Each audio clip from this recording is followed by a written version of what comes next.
If you really want to know how to carve a turkey, who better to ask than Chef James Smith, who works at Toby Carvery, home of the roast.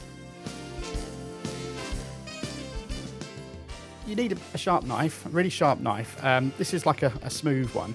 If you've got a knife that is really serrated, it might start to tear the meat unless it's really, really sharp. So the important thing is going to be sharp. Okay, so what I'm going to do is you can sort of see the breasts here and you can see the legs this side. Now, because I want to get some nice slices of the breast, I'm just going to take these legs off first of all.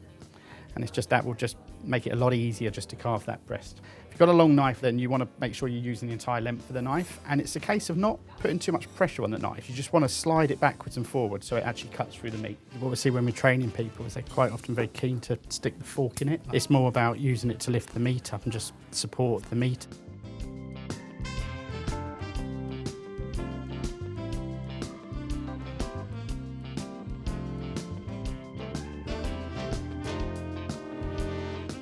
So we've got a turkey crown here. Is there much difference when it comes to carving compared to carving a whole bird? Yeah, it's actually a lot easier. So if you imagine a whole turkey, the legs would be coming up like that. So you would be taking the legs off straight away before you actually get to carve the turkey breast. So with this way, it sits completely different. It sits upright on the chopping board or wherever you're cutting it. And you've basically just got like a V-shaped bone inside it.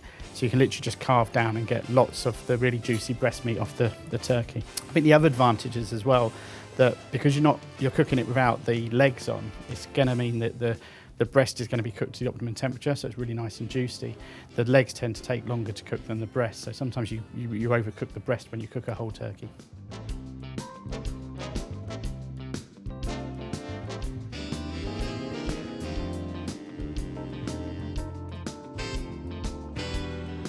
So once you've finished carving, what do you do with all the kind of leftover little morsels of meat in the carcass? Yeah, I think the important thing is to get as much meat off the carcass as you possibly can, so that can go into pies or whatever you want to use it in, or with salad. But the carcass is great if you sort of put it into a pan of water with some sort of carrots, some onion, just let it boil away, just to release the extra flavour that you can get from that carcass.